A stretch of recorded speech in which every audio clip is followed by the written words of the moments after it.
इयत्ता 8वी, विषय विज्ञान, धडा 14वा, उष्णतेचे मापन व परिणाम. प्रस्तावना. मुलांनो, उष्णता ही सर्वच प्राणी मात्रांसाठी आवश्यक आहे. उष्णता विविध स्रोतांपासून मिळते. मग सांगा बरं, कोणकोणत्या स्रोतांपासून आपल्याला उष्णता मिळते? सूर्य, लाकूड, कोळसा, पेट्रोल. अगदी बरोबर. तसेच विद्युत ऊर्जा, अणु ऊर्जा, हवा या स्रोतांपासूनही आपल्याला ऊर्जा मिळते. बरं, उष्णता कशी स्थलांतरित होते? वहन, अभिसरण व प्रारण या 3 प्रकारे उष्णता स्थलांतरित होते. अगदी बरोबर. आता ही बाजूची आकृती पहा. या आकृतीमध्ये उष्णतेचे कोणकोणते परिणाम दाखवले आहेत ते सांगा. प्रसरण, अवस्थांतर, तापमानात वाढ, प्रकाशाचे उत्सर्जन, ज्वलन. अगदी बरोबर. वरील आकृतीमध्ये पाणी उकळते म्हणजे तापमानात वाढ होते. तसेच बर्फ वितळते, ज्वलन, प्रसरण हे परिणाम दाखविले आहेत. उष्णता ही सुद्धा एक प्रकारची ऊर्जाच आहे. या पाठामध्ये आज आपण उष्णतेविषयी अधिक माहिती अभ्यासणार आहोत. उष्णता. उष्णता ही जास्त तापमान असलेल्या वस्तूकडून कमी तापमान असलेल्या वस्तूकडे प्रवाहित होत असते. वस्तू थंड किंवा उष्ण आहे हे त्या वस्तूच्या तापमानावरून ठरविले जाते. उष्णतेचे एकक एसआय पद्धतीत जूल आहे आणि सीजीएस पद्धतीत कॅलरी आहे. म्हणजेच उष्णता ही 4.18 जूल एवढी असते. 1 ग्रॅम पाण्याचे तापमान 1 अंश सेल्सिअसने वाढवण्यासाठी 1 कॅलरी इतकी ऊर्जा लागते. उष्णता ही ऊर्जेचे स्वरूप आहे, त्यामुळे ती अर्ग या एककातही व्यक्त करता येते. तसेच कॅलरी व किलो कॅलरी या एककातही व्यक्त करता येते. अशा प्रकारे आपण उष्णतेविषयी माहिती अभ्यासली. आता आपण काही उदाहरणाद्वारे ऊर्जा कशी काढावी हे समजून घेऊ. उदाहरण 1. 1.5 किलोग्रॅम पाण्याचे तापमान 15 अंश सेल्सिअस पासून 45 अंश सेल्सिअस पर्यंत वाढविण्यासाठी किती ऊर्जा लागेल? या उदाहरणाचे उत्तर आपण कॅलरी व जूल या एककात काढूया. मुलांनो, या उदाहरणामध्ये पाण्याचे तापमान बरोबर 1.5 ग्रॅम म्हणजेच 1500 ग्रॅम आहे आणि तापमानात होणारा बदल बरोबर 45 अंश सेल्सिअस वजा 15 अंश सेल्सिअस बरोबर 30 अंश सेल्सिअस आहे. तापमान वाढीसाठी आवश्यक ऊर्जा किती आहे असे विचारले आहे. म्हणून तापमान वाढीसाठी आवश्यक ऊर्जा बरोबर पाण्याचे वस्तुमान गुणिले तापमान वाढ बरोबर 1500 ग्रॅम गुणिले 30 अंश सेल्सिअस बरोबर 45,000 कॅलरी. म्हणजेच 45,000 कॅलरी इतकी ऊर्जा लागेल. आता याचेच उत्तर जूल मध्ये पुढील प्रमाणे येईल. बरोबर 45,000 गुणिले 4.18 बरोबर 1,88,100 जूल असेल. अशा प्रकारे कॅलरी व जूल या दोन्ही एककात ऊर्जा काढता येईल. उदाहरण 2. 300 कॅलरी उष्णता दिल्यावर पाण्याचे वस्तुमान 10 अंश सेल्सिअसने वाढले तर पाण्याचे वस्तुमान बरोबर किती? सर्वप्रथम आपण या उदाहरणामध्ये जे दिले आहे ते सूत्रामध्ये लिहू. उष्णता बरोबर पाण्याचे वस्तुमान गुणिले तापमान वाढ. 300 बरोबर m गुणिले 10. 300 बरोबर 10 m. m बरोबर 300/10 म्हणून m बरोबर 30 ग्रॅम. म्हणजेच पाण्याचे वस्तुमान 30 ग्रॅम इतके असेल. उष्णतेचे स्रोत. आता आपण उष्णतेच्या स्रोतांविषयी माहिती घेऊया. उष्णता ही आपल्याला अनेक स्रोतांपासून मिळते हे आपल्याला माहीतच आहे. यातील सर्वात महत्त्वाचा स्रोत म्हणजे सूर्य होय. तर आता आपण सूर्याविषयी माहिती घेऊ. सूर्य. पृथ्वीला सर्वात जास्त ऊर्जा ही सूर्यापासून मिळते. सूर्याच्या केंद्रामध्ये होणाऱ्या केंद्रकीय एकीकरणामुळे खूप मोठ्या प्रमाणात ऊर्जा निर्माण होते. या केंद्रकीय एकीकरण पद्धतीमध्ये हायड्रोजनच्या केंद्रकांचा संयोग होऊन हेलियमची केंद्रके तयार होतात. या केंद्रकातून ऊर्जा निर्माण होते. या ऊर्जेतील काही ऊर्जा ही प्रकाश व उष्णतेच्या स्वरूपात पृथ्वीपर्यंत पोहोचवली जाते. सूर्यापासून मिळणारी ऊर्जा मुबलक आहे, म्हणून सर्वांनी त्याचा जास्तीत जास्त वापर करायला पाहिजे. पृथ्वी. पृथ्वी केंद्रकामध्ये तापमान हे सर्वाधिक असते, म्हणून पृथ्वी हा सुद्धा उष्णतेचा स्रोत आहे आणि या उष्णतेलाच भूऔष्णिक ऊर्जा असे म्हटले जाते. रासायनिक ऊर्जा. लाकूड, कोळसा, पेट्रोल अशा इंधनाचे ज्वलन केले की ऑक्सिजन बरोबर यांची रासायनिक प्रक्रिया होते व यापासून उष्णता निर्माण होते यालाच आपण रासायनिक ऊर्जा असे म्हणतो. विद्युत ऊर्जा. विजेवर चालणारी अनेक उपकरणे आपण वापरतो, जसे इस्त्री, विजेवर चालणारे दिवे, पाणी गरम करण्यासाठी लागणारे हीटर इत्यादी. या स्रोतांमधूनही उष्णता मिळते. अणुऊर्जा. अणुऊर्जेच्या प्रकल्पामध्ये मोठ्या प्रमाणात ऊर्जेची गरज असते. त्यावेळेस युरेनियम, थोरियम अशा अणूंच्या केंद्रकाचे विभाजन केले असता अत्यंत थोड्या कालावधीत मोठ्या प्रमाणात ऊर्जा व उष्णता निर्माण होते. म्हणून अणुऊर्जा ही सुद्धा उष्णतेचा एक स्रोत आहे. हवा. हवेशिवाय आपण जगूच शकत नाही. या हवेमध्ये सुद्धा उष्णता असते, म्हणून हवा ही उष्णतेचा एक स्रोतच आहे. अशा प्रकारे आपण उष्णतेच्या विविध स्रोतांविषयी माहिती अभ्यासली आहे. तापमान. आता आपण तापमानाविषयी माहिती जाणून घेणार आहोत. एखादी वस्तू उष्ण आहे किंवा थंड आहे हे तिचे तापमान दर्शवत असते. तापमानामुळे उष्णतेच्या प्रवाहाची दिशा निश्चित होत असते.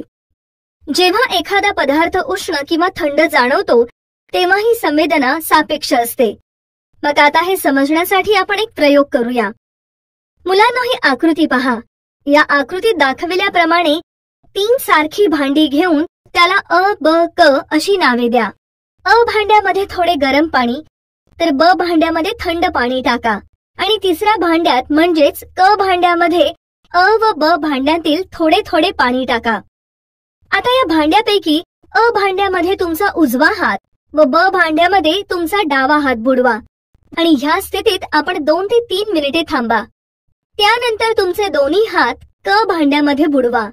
तुमचे दोन्ही हात क भांड्यामध्ये बुडवल्यावर तुम्हाला काय जाणवले ते सांगा. उजव्या हाताला ते पाणी थंड जाणवले व डाव्या हाताला तेच पाणी गरम जाणवले. अगदी बरोबर.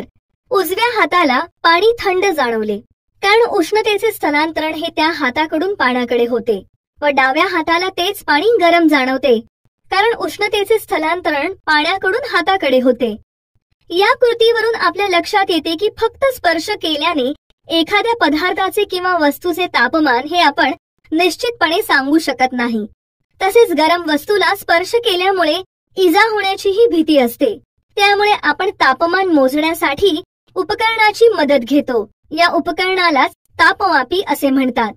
या तापमापीच्या रचनेविषयी आपण पुढे माहिती घेऊ. उष्णता व तापमान. उष्णता व तापमानामध्ये स्थितीज ऊर्जा व गतिज ऊर्जा यांची भूमिका खूप महत्त्वपूर्ण आहे. मग सांगा, स्थितीज ऊर्जा व गतिज ऊर्जा म्हणजे काय? पदार्थाच्या विशिष्ट स्थितीमुळे किंवा स्थानामुळे त्यात जी ऊर्जा सामावलेली असते त्या ऊर्जेला स्थितीज ऊर्जा असे म्हणतात. तर पदार्थाच्या गतिमान अवस्थेमुळे पदार्थास प्राप्त होणाऱ्या ऊर्जेला गतिज ऊर्जा असे म्हणतात. अगदी बरोबर. उष्णता व तापमान या दोन्ही संकल्पनेमध्ये फरक आहे. पदार्थ हा अणूंपासून बनलेला असतो. हे अणू सतत गतिशील असतात. त्यामुळे त्यांच्या गतिज ऊर्जेचे एकूण प्रमाण हे त्या पदार्थातील उष्णतेचे मापन करते. तर तापमान हे अणूंच्या सरासरी गतिज ऊर्जेवर अवलंबून असते. 2 वस्तूंमधील अणूंची सरासरी गतिज ऊर्जा समान असेल तर त्यांचे तापमानही समानच असते. आता ही आकृती पहा. या आकृतीमध्ये जास्त तापमान व त्यापेक्षा कमी तापमानाच्या वायूंतील अणूंची गती क्रमवार दाखविली आहे. या आकृतीमध्ये अणूंना जोडून दर्शविलेल्या बाणाची दिशा व लांबी ही अनुक्रमे अणूंच्या वेगाची दिशा व परिणाम दर्शवितात. तर या आकृतीवरून आपल्या लक्षात येते की उष्ण वायूतील अणूंचा वेग थंड वायूतील अणूंच्या वेगापेक्षा जास्त असतो. तसेच आकृती क मध्ये स्थायू वस्तूंमध्ये असणारा अणूंचा वेग हा बाणाद्वारे दाखविला आहे. स्थायू मधील अणू त्यांच्यातील परस्पर बलाने बांधलेली असतात. त्यामुळेच ते आपल्या जागेवरून हलत नाहीत. उष्णतेमुळेच ते आपल्या जागेवरच आंदोलित होतात. जितके स्थायूचे तापमान जास्त तितका त्यांचा दोलन वेग जास्त असतो. जसे समजा की अ व ब या 2 वस्तू एकाच पदार्थापासून बनलेल्या आहेत. अ या वस्तूचे वस्तुमान हे ब या वस्तूच्या वस्तुमानाच्या दुप्पट आहे. म्हणजेच अ या वस्तूमधील अणूंची संख्या ही ब मधील अणूंच्या संख्येच्या दुप्पट आहे. जरी अ व ब चे तापमान सारखे असले तरी अ या वस्तूमधील उष्णता ही ब मधील वस्तूच्या उष्णतेपेक्षा दुप्पट असते. अशा प्रकारे आपण उष्णता व तापमान यातील संबंध अभ्यासला आहे. एकके. मुलांनो, एकके समजण्यासाठी आपण एक कृती करू. प्रथम एकाच आकाराची 2 स्टीलची भांडी घ्या. त्यांना अ व ब अशी नावे द्या. यातील अ भांड्यामध्ये थोडे पाणी भरा व ब भांड्यामध्ये अ च्या दुप्पट पाणी भरा. दोन्ही भांड्यांचे तापमान सारखे आहे हे तपासून घ्या. आता एक स्पिरिटचा दिवा घेऊन अ व ब मधील पाण्याचे तापमान 10 अंश सेल्सिअसने वाढवा. सांगा, दोन्ही भांड्यातील तापमान वाढवण्यासाठी सारखाच वेळ लागला का? नाही, ब भांड्यातील तापमान वाढवण्यासाठी जास्त वेळ लागला. अगदी बरोबर. म्हणजेच सारखेच तापमान वाढवण्यासाठी अ व ब भांड्यातील पाण्यांना वेगवेगळा वेळ लागला. यावरून आपल्या लक्षात येते की अ व ब मधील पाण्याचे तापमान हे सारखेच आहे, परंतु ब मधील पाण्यातील उष्णता ही अ भांड्यातील पाण्यापेक्षा जास्त आहे. तापमान मोजण्यासाठी सेल्सिअस, फॅरेनहाइट व केल्विन ही एकके वापरली जातात. या एककांपैकी केल्विन हे एकक शास्त्रीय प्रयोगामध्ये वापरले जाते आणि सेल्सिअस, फॅरेनहाइट ही एकके दैनंदिन व्यवहारात वापरली जातात. या तिन्हीतील संबंध खालील सूत्राने दाखवता येतो. फॅरेनहाइट वजा 32/9 बरोबर सेल्सिअस छेद 5. समीकरण 1. केल्विन बरोबर सेल्सिअस अधिक 273.15. समीकरण 2. हा तक्ता पहा. या तक्त्यात काही विशिष्ट तापमाने सेल्सिअस, फॅरेनहाइट व केल्विन या एककात दिली आहेत. त्याचे नीट निरीक्षण करा. आता आपण एककाविषयी काही उदाहरणे सोडवूया. उदाहरण 1. 68 अंश फॅरेनहाइट हे तापमान सेल्सिअस व केल्विन या एककात किती असेल? उत्तर. या उदाहरणामध्ये तापमान बरोबर फॅरेनहाइट बरोबर 68 दिलेले आहे, म्हणून खालील सूत्र वापरूया. सूत्र 1 बरोबर फॅरेनहाइट वजा 32/9 बरोबर सेल्सिअस छेद 5 बरोबर 68 वजा 32/9 बरोबर सेल्सिअस छेद 5 बरोबर 36/9 गुणिले सेल्सिअस छेद 5. तिरकस गुणाकार करू. बरोबर 9 सेल्सिअस बरोबर 36 गुणिले 5, म्हणून सेल्सिअस बरोबर 180/9 बरोबर 20 अंश सेल्सिअस. सूत्र 2 बरोबर केल्विन बरोबर सेल्सिअस अधिक 273.15. केल्विन बरोबर 20 अधिक 273.15 बरोबर 293.15 केल्विन. म्हणून सेल्सिअस तापमान 20 अंश सेल्सिअस व केल्विन मधील तापमान बरोबर 293.15 केल्विन आहे. उदाहरण 2. कोणते तापमान सेल्सिअस व फॅरेनहाइट या दोन्ही एककात समान असेल? या उदाहरणामध्ये सेल्सिअस व फॅरेनहाइट मधील तापमान सारखे आहे, म्हणून F बरोबर C. सूत्र 1 प्रमाणे फॅरेनहाइट वजा 32/9 बरोबर सेल्सिअस छेद 5. म्हणजेच सेल्सिअस वजा 32/9 बरोबर सेल्सिअस छेद 5. तिरकस गुणाकार करू. सेल्सिअस वजा 32 गुणिले 5 बरोबर सेल्सिअस गुणिले 9.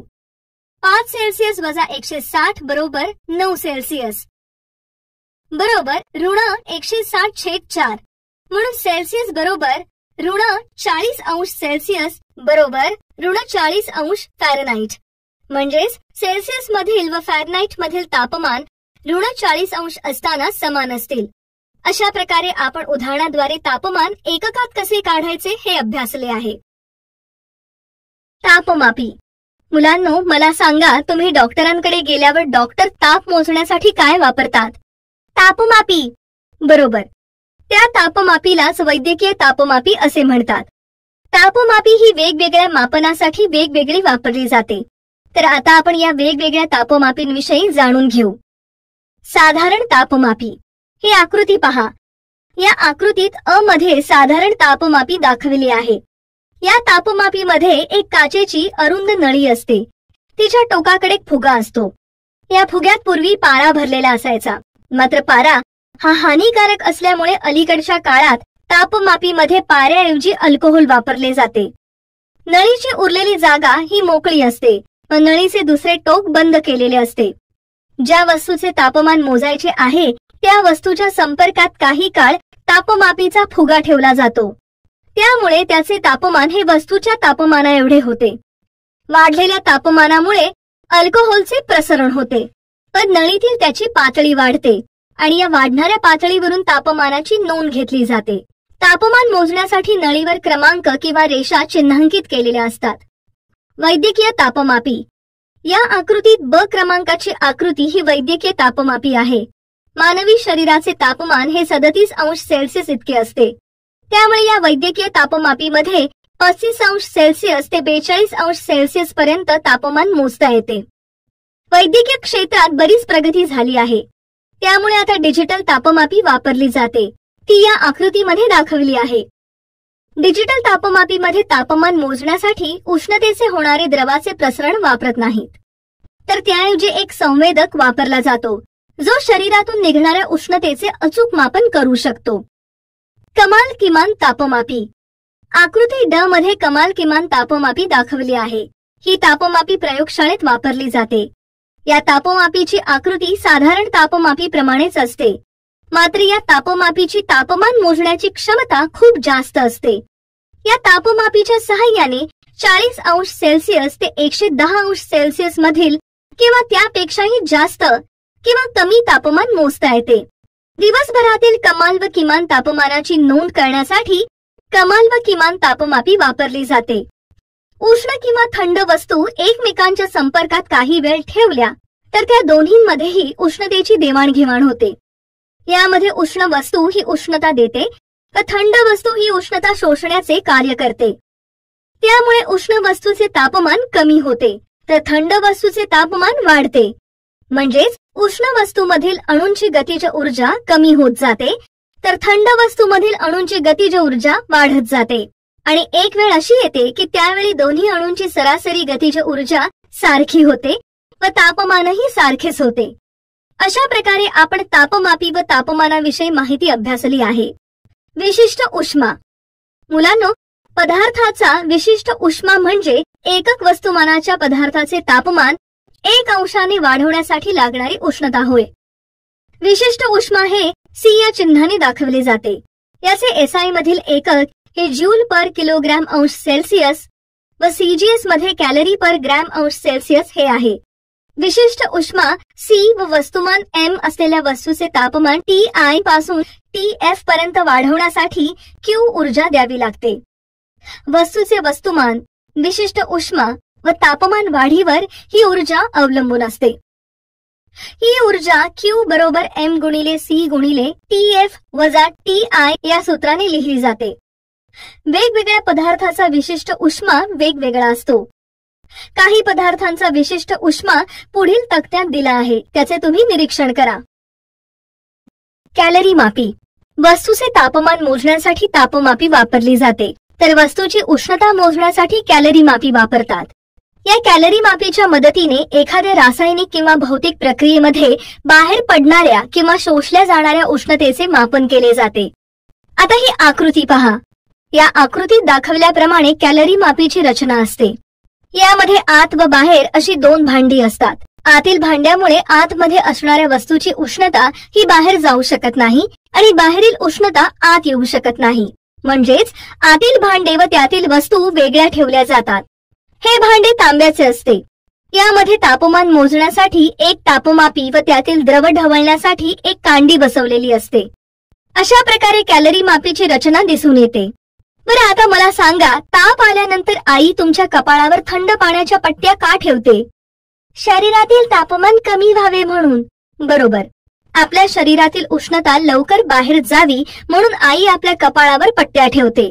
पाण्यामुळे उष्णता लवकर कमी होते कारण पाण्याचा विशिष्ट उष्मा खूप जास्त असतो. बरं, मला सांगा, कॅलरी मापी तांब्याची का बनवतात? तांबे हे उष्णतेचे सुवाहक आहे. तांब्याचा विशिष्ट उष्मा कमी असतो. तांब्याची अभिक्रियाशीलता उच्च प्रकारची नसते. अगदी बरोबर. कॅलरी मापीमध्ये स्थिर तापमानाचे पाणी ठेवलेले असते. तापमान हे समान असल्यामुळे त्यामध्ये एखादी उष्ण वस्तू टाकली की ती वस्तू पाणी व आतील भांडे यामध्ये उष्णतेची देवाणघेवाण होते व त्यामुळे त्यांचे तापमान समान होते. कॅलरी मापीतील आतील भांडे व त्यातील पदार्थ हे सभोवतालच्या इतर सर्व वस्तूंपासून व वातावरणापासून औष्णिकदृष्ट्या अलिप्त ठेवलेले असल्याने उष्ण वस्तूने दिलेली एकूण उष्णता व कॅलरी मापीने धारण केलेली उष्णता ही समान असते. जर कॅलरी मापीमध्ये थंड वस्तू टाकली तर ती वस्तू पाण्यातून उष्णता ग्रहण करते व तिचे तापमान वाढते, कारण पाण्यातील व कॅलरी मापीतील उष्णता कमी होते व त्यांचे तापमान कमी होते. समजा कॅलरी मापीच्या आतल्या भांड्याचे वस्तुमान MC व तापमान TI इतके आहे व त्यामध्ये भरलेल्या पाण्याचे वस्तुमान MW आहे. पाण्याचे तापमान हे कॅलरी मापीच्या तापमाना एवढेच म्हणजे TI इतके असेल व त्यामध्ये आपण MO वस्तुमान व TO तापमान असलेली वस्तू टाकली. TO हे TI पेक्षा जास्त असेल तर ती उष्णता पाण्याला व कॅलरी मापीला देईल व लवकरच तिन्हींचे तापमान सारखे होईल. या अंतिम तापमानालाच आपण TF असे म्हणूया. वस्तूने दिलेली एकूण उष्णता QO ही पाण्याने ग्रहण केलेली उष्णता QW व कॅलरी मापीने धारण केलेली उष्णता QC यांच्या बेरजे एवढी असेल. हेच समीकरण आपण असे लिहू शकतो. QO बरोबर QW अधिक QC. समीकरण 4. QO, QW व QC हे वस्तुमान तापमानातील बदल म्हणजेच डेल्टा T व पदार्थाचा विशिष्ट उष्मा यावर अवलंबून असते. कॅलरी मापीच्या पदार्थाचा, पाण्याचा व गरम वस्तूच्या पदार्थाचा विशिष्ट उष्मा हा क्रमशः CC, CW व CO असेल तर ते पुढील सूत्रात खालील प्रमाणे मांडता येईल. QO बरोबर MO गुणिले डेल्टा TO गुणिले CO. डेल्टा TO बरोबर TO वजा TF. QW बरोबर MW गुणिले डेल्टा TW गुणिले CW. डेल्टा TW बरोबर TF वजा TI. QC बरोबर MC गुणिले डेल्टा TC गुणिले CC. डेल्टा TC बरोबर TF वजा TI बरोबर डेल्टा TW. म्हणून सूत्र क्रमांक 4 प्रमाणे MO गुणिले डेल्टा TO गुणिले CO बरोबर MW गुणिले डेल्टा TW गुणिले CW अधिक MC गुणिले डेल्टा TC गुणिले CC. समीकरण 5. सर्व तापमानांचे व वस्तुमानांचे आपण मापन करू शकतो. त्याचप्रमाणे पाण्याचा व कॅलरी मापीचा विशिष्ट उष्मा माहित असेल तर वस्तूच्या पदार्थाचा विशिष्ट उष्मा हा आपण सूत्र 5 वापरून काढू शकतो. उदाहरण. समजा कॅलरी मापी, त्यात असलेले पाणी व त्यात टाकलेली तांब्याची उष्ण वस्तू यांचे वस्तुमान समान आहे. जर उष्ण वस्तूचे वस्तुमान 60 अंश सेल्सिअस व पाण्याचे तापमान 30 अंश सेल्सिअस आहे. तांब्याच्या व पाण्याचा विशिष्ट उष्मा क्रमशः 0.09 कॅलरी पर ग्रॅम अंश सेल्सिअस व 1 कॅलरी पर ग्रॅम अंश सेल्सिअस आहे, तर पाण्याचे तापमान किती असेल? उत्तर. या उदाहरणामध्ये आपल्याला दिलेले आहे MC बरोबर MW बरोबर MC बरोबर M, TI बरोबर 30 अंश सेल्सिअस, TO बरोबर 60 अंश सेल्सिअस, तर TF बरोबर किती? या ठिकाणी सूत्र 4 वापरून त्यात किमती लिहू. M गुणिले 60 वजा TF गुणिले 0.09 बरोबर M गुणिले TF वजा 30 गुणिले 1 अधिक M गुणिले TF वजा 30 गुणिले 0.09. म्हणून 60 वजा TF गुणिले 0.09 अधिक 30 गुणिले 1.09 बरोबर 1.09 अधिक 0.09 TF. म्हणून TF बरोबर 32.29 अंश सेल्सिअस. म्हणून पाण्याचे अंतिम तापमान 32.29 अंश सेल्सिअस आहे. उष्णतेचे परिणाम. कोणत्याही पदार्थाला आपण उष्णता दिली की त्याचे तापमान वाढते, तसेच प्रसरणही होते. हे होणारे प्रसरण तापमान वाढीवर अवलंबून असते. स्थायू, द्रव, वायू अशा पदार्थांना उष्णता मिळाली की ते पदार्थ प्रसरण पावतात. प्रसरण. कोणत्याही पदार्थास उष्णता दिल्यास त्याचे तापमान वाढते, तसेच त्याचे प्रसरणही होते. होणारे प्रसरण त्याच्या तापमान वाढीवर अवलंबून असते. उष्णतेमुळे स्थायू, द्रव व वायू अशा सर्व पदार्थांचे प्रसरण होते. स्थायूचे प्रसरण. एकरेषीय प्रसरण. तापमान वाढीमुळे तार किंवा सळईच्या रूपातील स्थायूच्या लांबीत होणारी वाढ म्हणजे स्थायूचे एकरेषीय प्रसरण होय. जर एका L1 लांबी असलेल्या सळईचे तापमान T1 पासून T2 पर्यंत वाढवले तर तिची लांबी ही L2 इतकी होते. सळईची लांबीतील वाढ ही सळईची मूळ लांबी व केलेल्या तापमान वाढीच्या डेल्टा T बरोबर T2 वजा T1 अनुपातात असते. म्हणजेच लांबीतील बदल पुढील प्रमाणे लिहू शकतो. लांबीतील बदल समानुपाती मूळ लांबी गुणिले तापमानातील बदल. म्हणून L2 वजा L1 समानुपाती L1 गुणिले डेल्टा टी, म्हणून L2 वजा L1 बरोबर लॅम्बडा गुणिले L1 गुणिले डेल्टा टी. समीकरण 6. म्हणून L2 बरोबर L1 1 अधिक लॅम्बडा डेल्टा टी. समीकरण 7. या उदाहरणामध्ये लॅम्बडा हा स्थिरांक आहे व त्यास पदार्थाचा एकरेषीय प्रसरणांक असे म्हणतात. वेगवेगळ्या पदार्थांचे प्रसरणांक हे वेगवेगळे असतात. वरील सूत्रावरून आपल्या लक्षात येते की दोन पदार्थांच्या सारख्या लांबी असलेल्या सळ्यांचे तापमान समान परिणामाने वाढवले तर ज्या पदार्थाचा प्रसरणांक जास्त आहे तो पदार्थ जास्त प्रसरण पावेल व त्या पदार्थाच्या सळईची लांबी जास्त वाढेल. तसेच पदार्थाचा प्रसरणांक हा पुढील प्रमाणे लिहिता येतो. लॅम्बडा बरोबर L2 वजा L1 छेद L1 डेल्टा टी. समीकरण 8. यावरून आपल्या लक्षात येते की प्रसरणांक हा एकक लांबीच्या सळईचे तापमान एककाने वाढविल्यास तिच्या लांबीत होणारा बदल दर्शवतो. वरील सूत्रावरून असे दिसून येते की प्रसरणांकाचे एकक तापमानाच्या एककाच्या व्यस्त म्हणजेच 1/अंश इतके असते. आता हा तक्ता पहा. या तक्त्यावरून काही पदार्थांचे प्रसरणांक लक्षात येतात. सोडवलेले उदाहरण. एका अर्धा मीटर लांबीच्या स्टीलच्या सळईचे तापमान 60°C ने वाढविल्यास तिच्या लांबीत किती वाढ होईल? स्टीलचा एकरेषीय प्रसरणांक बरोबर 0.00013 1/अंश आहे. उत्तर. या उदाहरणामध्ये सळईची मूळ लांबी बरोबर 0.5 m तर तापमानातील वाढ बरोबर 60°C इतकी आहे आणि लांबीतील वाढ बरोबर डेल्टा L बरोबर किती? तर या ठिकाणी आपण सूत्र 6चा वापर करू. डेल्टा L बरोबर लॅम्बडा गुणिले L1 गुणिले डेल्टा टी बरोबर 0.00013 गुणिले 0.5 गुणिले 60 बरोबर 0.00039 m. म्हणून लांबीतील वाढ बरोबर 0.039 सेंटीमीटर इतकी आहे. स्थायूचे प्रतलीय प्रसरण. मुलांनो, स्थायूच्या एकरेषीय प्रसरणाप्रमाणे स्थायूच्या पत्र्याचे जर तापमान वाढविले तर त्या पत्र्याचे क्षेत्रफळ वाढते. याला स्थायूचे प्रतलीय प्रसरण असे म्हणतात. ते खालील सूत्राने दिले जाते. A2 बरोबर A1 1 अधिक सिग्मा डेल्टा टी. या ठिकाणी डेल्टा टी हा तापमानातील बदल आहे व A1 व A2 ही पत्र्याची आरंभी व शेवटची क्षेत्रफळे आहेत.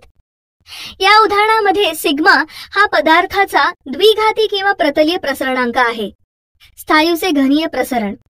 पत्र्यासारखेच जर स्थायूच्या त्रिमितीय तुकड्याला उष्णता दिली की त्याचे सर्वच बाजूने प्रसरण होते व त्याचे आकारमान वाढते. यालाच स्थायूचे घनीय प्रसरण असे म्हणतात.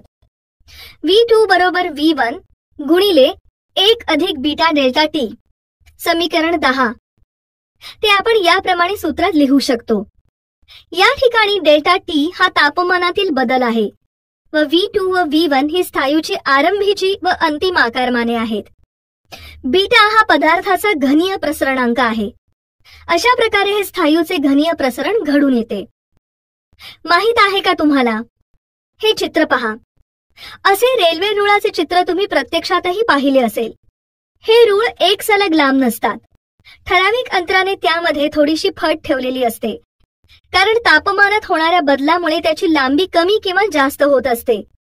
जर फट ठेवली नाही तर उष्णतेच्या प्रसरणामुळे रूळ वाकडे होऊ शकतात आणि अपघात होण्याची भीती असते.